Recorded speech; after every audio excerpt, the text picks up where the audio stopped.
All right, so if you're gearing up for your ACE or ereps certifications, you already know the assessment chapter is a big deal. So let's break it all down piece by piece. My goal is that you not only walk away ready to ace those exams, but you also feel confident to become a truly top-tier coach for your future clients. No, really, think about it for a second. Before your client even says a single word about their goals, their body is already telling you a story. It's talking about their daily habits, their movement patterns, maybe even some potential risks. And your job, as a future pro, is to get really, really good at speaking that language. And this is where it all begins. A simple visual scan. You're just having your client stand there while you observe them from the front, the side, and the back. And look, we're not just labeling posture as good or bad here. We're looking for the first crucial clues, those specific muscular imbalances that are going to guide every single programming decision you make from here on out. Okay, so here's our game plan. We'll kick things off with the why, why this is the absolute foundation of your work. Then we'll get into the core principles, kind of like the physics of the human body. From there, we'll get our hands dirty with the practical side, the static assessment and movement screens. And then we'll wrap it up with the most important part, how to turn all that info into a powerful, effective training program. This is the exact workflow the best pros use. First up, let's really nail down why this isn't just some box you have to check. It is the absolute cornerstone of creating programs that are safe, effective, and truly built for your individual client. This right here, this is what separates a basic rep counter from a true fitness professional. Look, without this data, you're basically flying blind. You're just guessing. But with it, you shift from just handing out generic workout templates to designing a targeted, corrective strategy that not only gets your client results faster, but, and this is so important, it keeps them safe and injury-free. Okay, so before we can even think about assessing someone, we first have to understand the fundamental rules that govern how the body moves. You can think of these as the physics of human movement. So let's decode them. First up, we've got the kinetic chain. The big idea here is that everything is connected. The body is a linked system. So a problem in one area, let's say a stiff ankle, it doesn't just stay in the ankle. No way. It can cause a chain reaction of compensations, all the way up to the knee, the hip, or even the shoulder. Nothing in the body exists in a vacuum. Okay, you're going to want to listen up here because this is huge for your exams. It's called the joint-by-joint approach. Our body is basically built in this alternating pattern of stable joints and mobile joints. So for example, your low back, the lumbar spine, it's designed for stability. But the hips right next to it, they're designed for mobility.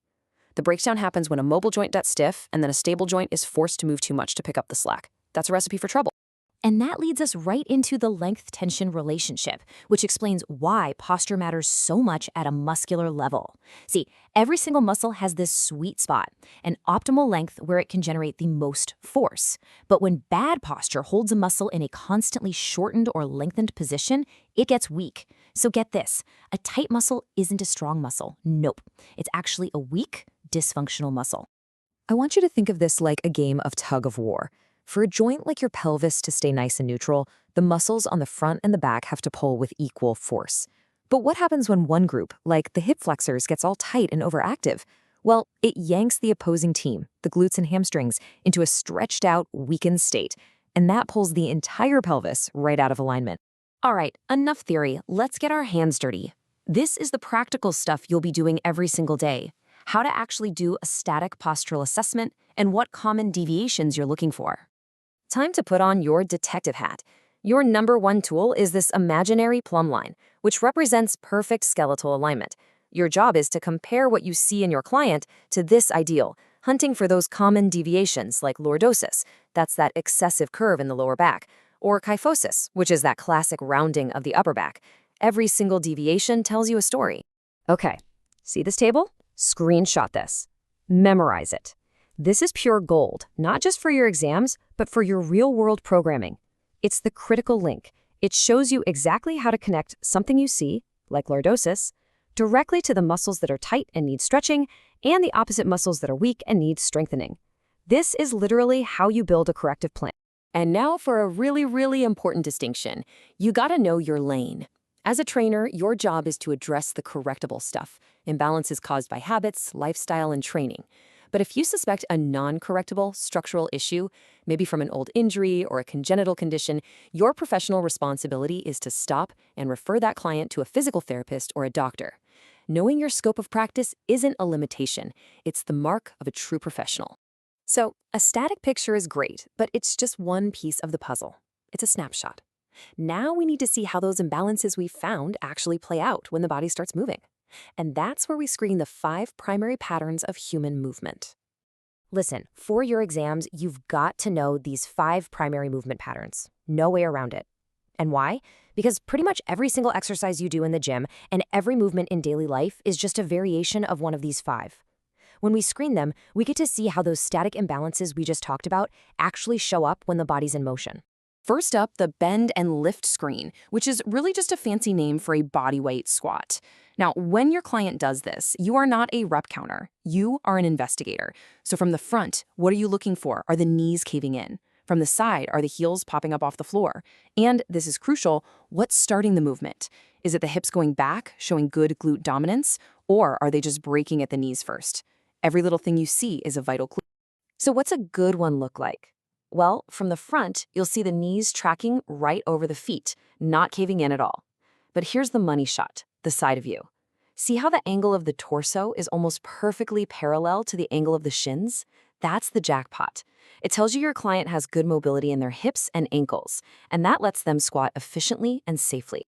Next up is the hurdle step screen. I love this one because it's fantastic for checking out single leg stability and hip mobility at the exact same time. You're watching to see if your client can keep that standing leg rock solid and their pelvis totally level while lifting the other leg, which, trust me, is a lot harder than it sounds. And here's the setup. It looks simple, right? But this one movement challenges your client's balance, their core stability, and their ability to move one leg without the rest of their body freaking out and compensating. So if you see that stance leg wobbling all over the place, or the hip on the lifted side dropping down, bam! You've just found a major weakness in their core and hip stability. Okay, you've been a great detective. You've gathered all this objective data from your static and dynamic assessments. So now what? I mean, how do you actually use all this great info to build a better program? This flowchart right here, this is your professional roadmap. Your static analysis and your movement screens, they lead you to identify those correctable compensations. And where does that point you? Straight to phase 1 of the ACE IFT model, stability and mobility training. You always start by fixing the foundation before you try to build the house on top of it. And let's wrap this up with what is, without a doubt, the most important rule of being a pro. If your client ever mentions pain at any point during an assessment, the assessment stops. Period. Your role is to identify movement dysfunction, not to diagnose pain. The best trainers know their limits, and they build a strong network of medical professionals to refer out to.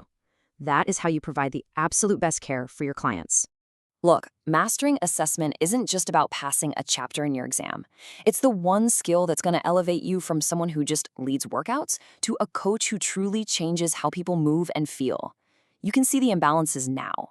The real question is, are you ready to be the one who builds the solution?